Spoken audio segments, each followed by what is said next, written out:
नमस्कार दोस्तों, मैं हूं ब्रजेश कुमार। दोस्तों, यह घटना उत्तर प्रदेश के प्रयागराज की है, जहां पर दोस्तों एक गरीब परिवार में माता पिता और उनकी बेटी रहते थे। दोस्तों, उनकी बेटी पढ़ाई में बहुत होशियार और तेज थी और उसे हमेशा से ही अपने जीवन में बड़ा कुछ करने की इच्छा थी। इस सोच के साथ उसने आईपीएस आईएएस बनने की तैयारी की और दोस्तों अंत में वह इस परीक्षा में सफल हो गई। फिर ट्रेनिंग पूरी करने के बाद जब वह घर पर वापस लौटी तो उसके माता पिता ने उसे कहा, बेटी अब तुमने एक अच्छी नौकरी पा ली है और तुम्हारी उम्र भी शादी के लिए ठीक है। अब तुम्हें किसी अच्छे लड़के से शादी कर लेनी चाहिए। लेकिन दोस्तों इस पर बेटी ने जवाब दिया, पिताजी मुझे भी शादी करनी है, लेकिन मेरा जो उद्देश्य है वह मुझे पूरा करना है। मुझे अभी समाज के बारे में कुछ जानना पहचानना है और यह देखना है कि समाज कैसे काम करता है। अभी तक तो मैंने केवल किताबों में समाज के बारे में पढ़ा लिखा है, लेकिन पिताजी अब मुझे असल दुनिया में जाकर देखना है कि यहाँ के लोग कैसे होते हैं और समाज में क्या क्या घटनाएं घटित हो रही हैं। इसके बाद दामिनी दोस्तों अपनी ड्यूटी के लिए आखिरकार फिर रवाना हो गई और दोस्तों प्रयागराज में उसकी पहली पोस्टिंग थी और दोस्तों जहां महाकुंभ की तैयारियां चल रही थी। तारीख थी दोस्तों 5 जनवरी 2025। दामिनी दोस्तों जो एक तेज तर्रार होशियार अधिकारी थी और शहर की एक सुनसान जगह पर रुकी और ड्राइवर से कहा, अब ध्यान से सुनो, मैं यहां से अकेली जाऊंगी और किसी को मेरे बारे में कुछ भी नहीं बताना। अगर तुमने किसी को कुछ बताया तो समझो तुम्हारी नौकरी पक्का चली जाएगी। दोस्तों ड्राइवर डर के मारे बोला, मैम आप निश्चित रहें, मैं किसी को कुछ नहीं बताऊंगा। इसके बाद दोस्तों फिर दामिनी ने अपना रूप बदला और उसके खुद को दोस्तों एक भिखारिन की तरह आखिरकार तैयार किया। सादे फटे पुराने कपड़े पहनकर और गंदे मिल्ले चिल्ले हालात में दोस्तों कुंभ मेले की तैयारियां वाले क्षेत्र की ओर आखिरकार चल पड़ी और थोड़ी देर बाद दोस्तों वहां एक स्थान पर पहुंची और वहां पर घूमने लगी। फिर दोस्तों आसपास खड़े हुए कांस्टेबल उसे देख करके चौंक गए और बोले, अरे यहाँ क्या कर रही हो और जाकर भीख मांगो, यहाँ मत परेशान करो। क्योंकि दोस्तों वहां पर पुलिस वालों ने एक छोटी चौकी लगा रखी थी जहां पर कुंभ मेले में आए लोगों को किसी भी प्रकार की दोस्तों परेशानी आखिरकार ना हो और उनकी शिकायत अच्छे से दर्ज कर ली जाए। फिर दोस्तों दामिनी ने बड़े ही शांत स्वर में जवाब दिया, आप अपना काम करिए, मैं किसी को परेशान बिल्कुल भी नहीं करना चाहती हूँ। यह कहकर दोस्तों वह आसपास टहलने लगी जैसे दोस्तों वह कुछ खास तरह चीज की तलाश कर रही हो। दोस्तों फिर भिखारी रूप में घूमते हुए दामिनी दोस्तों हर पर बारीकी से नजर रखती हुई लगभग दोस्तों 1 से 2 घंटे के बाद अचानक वहां दोस्तों भीड़ जमा होने लगी। दोस्तों दामिनी मैडम ने एक कांस्टेबल से पूछा, साहब यहाँ इतनी भीड़ आखिरकार क्यों लगी हुई है? दोस्तों कांस्टेबल ने लापरवाही से आखिरकार जवाब दिया। कांस्टेबल ने जवाब दिया कि यह एक लड़की का रेप का मामला है और उसकी शिकायत परिवार लेकर के यहाँ पर आया हुआ है। लेकिन दोस्तों आरोपी एक अमीर व्यापारी का आखिरकार बेटा है, तो यह मामला थोड़ा पेचीदा हो गया है। दोस्तों यह सुन करके दामिनी मैडम के कान बिल्कुल खड़े हो गए और उसने देखा कि भीड़ में लड़की का परिवार दुख और आंसुओं में डूबा हुआ है और वही दोस्तों दूसरी ओर आरोपी के प्रभावशाली परिवार के लोग अपनी शक्ति का दोस्तों प्रदर्शन कर रहे हैं। दोस्तों फिर दामिनी मैडम ने यह सब देखा और उसके भीतर दोस्तों गुस्सा आखिर का उबाल मारने लगा, लेकिन दोस्तों वह चुपचाप सब कुछ देख रही थी। फिर दोस्तों उसने पुलिस वालों की नजर से बचते हुए थाने के अंदर घुसने की कोशिश की। जैसे ही दोस्तों अंदर पहुंची वहां पर मौजूद अधिकारी चौंक गए और दोस्तों फिर दरोगा साहब ने गुस्से में आकर के कहा, अरे इसे अंदर कैसे आने दिया भिखारिन को? यह भिखारी ने यहाँ दोस्तों कैसे घुसाई? कांस्टेबल दोस्तों घबराए और कहा, साहब हमारी नजर इस पर नहीं पड़ी, हमें नहीं पता कि यह कब और अंदर आ गई। लेकिन दोस्तों दरोगा साहब ने फिर आदेश दिया, इसको कुछ खाने के लिए दे दो, पैसे दे दो, इसे यहाँ से भगा दो, हमें अपना काम करने दो।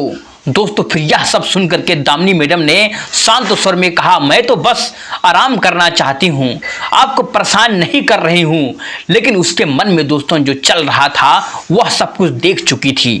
फिर कांस्टेबल ने दोस्तों दामिनी मैडम से कहा, देखो यहां से जा, अगर पैसे चाहिए तो ले ले, कुछ खाने का अगर मन भी है तो खा ले, लेकिन यहां मत बैठो। फिर दोस्तों दामिनी मैडम ने उनकी बातों को बिल्कुल अनसुना करते हुए बिल्कुल शांत स्वर में जवाब दिया, साहब मैं सिर्फ थोड़ी देर बैठना चाहती हूं, मुझे आराम करना है, मैं थक गई हूं, आपका परेशान बिल्कुल भी नहीं करूंगी, मुझे किसी कोने में बैठने दीजिए। दोस्तों इसके बाद फिर दामिनी मैडम चौकी के बाहर एक पेड़ के दोस्तों नीचे आखिरकार बैठ गई और दोस्तों वहां से दरोगा साहब की हर गतिविधि पर नजर रखने लगी।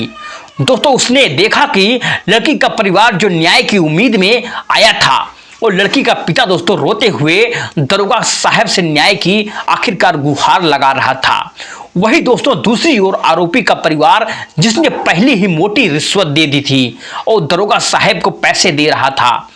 दामिनी ने दोस्तों चुपचाप यह सब देख रही थी, लेकिन दोस्तों उसके अंदर का गुस्सा धीरे धीरे बढ़ने लगा, उमड़ने लगा कि अब समय आ गया है कि असली अधिकारी उनके सामने रखने का। गरीब माता पिता दरोगा के सामने हाथ जोड़ के गिड़गिड़ा रहे थे। तभी दोस्तों माँ रोते हुए कहती थी कि साहब हम लोग गरीब आदमी हैं, हमारे पास पैसे बिल्कुल भी नहीं हैं, आपको दे सकें, लेकिन जो दोस्तों हमारी बेटी के साथ हुआ है साहब उसके लिए हमें न्याय चाहिए, बस यही निवेदन है कि हमें न्याय दिला दीजिए। लेकिन दोस्तों दरोगा साहब ने उनकी बातों को अनसुना करते हुए एक ठंडी नजर डाली और दोस्तों कहा, देखो कानून सबके लिए बराबर है, लेकिन यहाँ काम आसानी से नहीं चलता है, तुमसे जो बन पड़े वह करो वरना वापस चली जाओ। वहीं दूसरी ओर दोस्तों अमीर पक्ष के लोग जो पहले दोस्तों दरोगा को मोटी रकम दे चुके थे वो मुस्कुराते हुए खड़े थे और उनके पैसे की दोस्तों बदौलत दरोगा का रवैया दोस्तों पूरी तरह से बदल चुका था। दोस्तों वह अमीर लड़के के परिवार के पक्ष में बोलने लगा और दोस्तों गरीब परिवार को डांटने लगा और गरीब पिता ने दोस्तों अपने बेटी के लिए न्याय की उम्मीद लेकर के आया हुआ था। गुस्से में भरकर दोस्तों बोला, साहब हमारी बेटी के साथ अन्याय हुआ है, हम सब आपके न्याय की उम्मीद लेकर आए हुए हैं, लेकिन आप हमें ही डांट रहे हैं। क्या गरीबों को न्याय मिलना इतना मुश्किल है, इतना कठिन है? दोस्तों इस बीच भिखारिन के भेष में बैठी दामिनी मैडम दोस्तों यह सब चुपचाप देख रही थी, लेकिन दोस्तों वह देख रही थी कि दरोगा किस तरह अमीरों के पैसे के लालच में आकर के गरीब परिवार को परेशान आखिरकार कर रहा था। दोस्तों उसकी आंखों में गुस्से की आग जल रही थी, लेकिन दोस्तों अभी वह मैडम चुप रही और दरोगा ने दोस्तों गरीब परिवार से कहा, तुम लोग घर जाओ, मैं तुम्हारे केस को देख लूंगा, गहराई से जांच करूंगा और जल्द से जल्द ही रिपोर्ट तैयार करके कार्रवाई शुरू कर दूंगा। दोस्तों फिर आरोपी को जल्द से जल्द सलाखों के पीछे में भेजूंगा। दोस्तों यह मेरा तुमसे वादा है। ही दोस्तों गरीब पिता भावुक होकर के बोला, साहब हम आपके भरोसे हैं, हमें सिर्फ अपनी बेटी के लिए न्याय चाहिए और कुछ नहीं है कह करके लड़की के परिवार दोस्तों थाने से अपनी घर की ओर दोस्तों आखिरकार जाने लगते हैं। तभी दोस्तों चौकी के बाहर बैठी भिखारिन रूपी दामिनी ने दोस्तों गरीब परिवार को रोक लिया और उसने उनको पूछा, क्या हुआ है, मामला बताइए हमें। दोस्तों गरीब पिता थोड़ा चिढ़ते हुए बोला, हम जो भी कह रहे हैं वह हमारा निजी मामला है, तुम्हें इससे क्या मतलब है, क्या लेना देना है, अपना काम करो। दोस्तों गरीब परिवार को यह नहीं पता था कि यह भिखारिन दरअसल एक IPS अधिकारी है, ना तो दोस्तों थाने के किसी पुलिस कर्मी को इसका अंदाजा भी नहीं था। वह दोस्तों समझ पा रहे थे कि दामिनी जो भिखारिन के रूप में बैठी हुई है असल में इस थाने में हाल ही में आखिरकार वह नई नई नियुक्ति करने वाली अधिकारी है। दोस्तों फिर दामिनी मैडम ने फिर आग्रह करते हुए कहा, आप मुझे सब कुछ बताइए, मैं आपकी मदद करना चाहती हूँ, आखिर आपकी बेटी के साथ क्या हुआ है। दोस्तों फिर गरीब परिवार थोड़ा सा हिचकिचाना लगा, लेकिन दोस्तों जैसे उन्होंने देखा कि यह भिखारिन बहुत साफ सुथरी और समझदार लग रही है, उनका दोस्तों संकोच थोड़ा कम हुआ और इस बीच दोस्तों थाने का एक कांस्टेबल दामिनी के पास आकर के बोला, तुम कहो, हमें सच सच बताओ। यह सुनकर दोस्तों दामिनी ने अपना भिखारिन का गेटअप आखिरकार फिर हटा दिया और दोस्तों जैसे उसने अपने असली रूप में कदम रखा, थाने के दोस्तों सभी पुलिसकर्मी आखिरकार हड़बड़ा आए।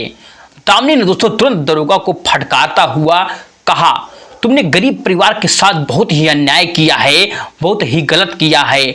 मैं अपनी आंखों से तुम्हारी सारी करतूतें देख चुकी हूं।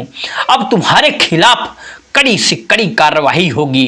थाने के दोस्तों सभी पुलिसकर्मी चौंक गए और सख्त में दोस्तों आ गए। दरोगा दोस्तों घबराते हुए माफी मांगने लगा, लेकिन दोस्तों दामिनी मैडम ने उसे सख्त लहजे में चेतावनी दी, अब मैं इस गरीब परिवार को न्याय दिलवा कर रहूंगी।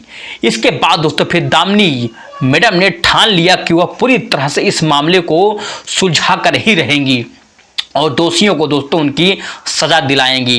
दोस्तों दामिनी मैडम ने ये शक्ति को देख करके सही पुलिसकर्मी उसे दोस्तों सलाम करने लगे।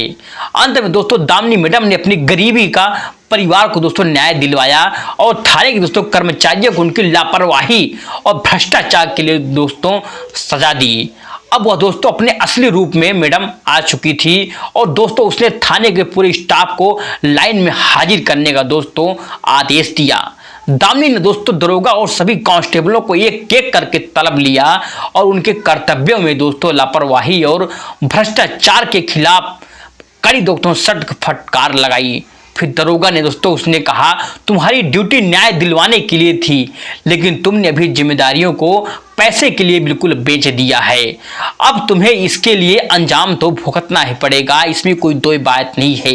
इसके बाद दोस्तों दामिनी ने कुछ पुलिसकर्मियों को प्रभाव से सस्पेंड करने का बिल्कुल साफ साफ आदेश दे दिया और थाने में दोस्तों मौजूद सभी लोग स्तब्ध थे और उन्हें समझ नहीं आ रहा था कि यह सब अचानक कैसे हुआ। लेकिन दोस्तों दामिनी ने यह सुनिश्चित किया कि हर दोषी को सजा मिले और हर कर्तव्यनिष्ठ पुलिसकर्मियों की सराहना की। हर जगह दोस्तों यही चर्चा हो रही थी कि कैसे एक आईपीएस अधिकारी ने एक भिखारिन का भेष धारण करके भ्रष्टाचार का आखिर का बेनकाब किया और दोस्तों गरीब परिवार को फिर से दोस्तों एक अच्छा सा न्याय दिलाया। दोस्तों ये थी आज की कहानी। आपको दोस्तों कैसे लगी ये कहानी? अगर आपको अच्छी लगी हो तो कमेंट सेक्शन में कमेंट करना ना भूलिए। चलिए दोस्तों मिलते हैं नेक्स्ट वीडियो में एक नई कहानी के साथ। तब तक के लिए जय हिंद, जय भारत, जय हिंद।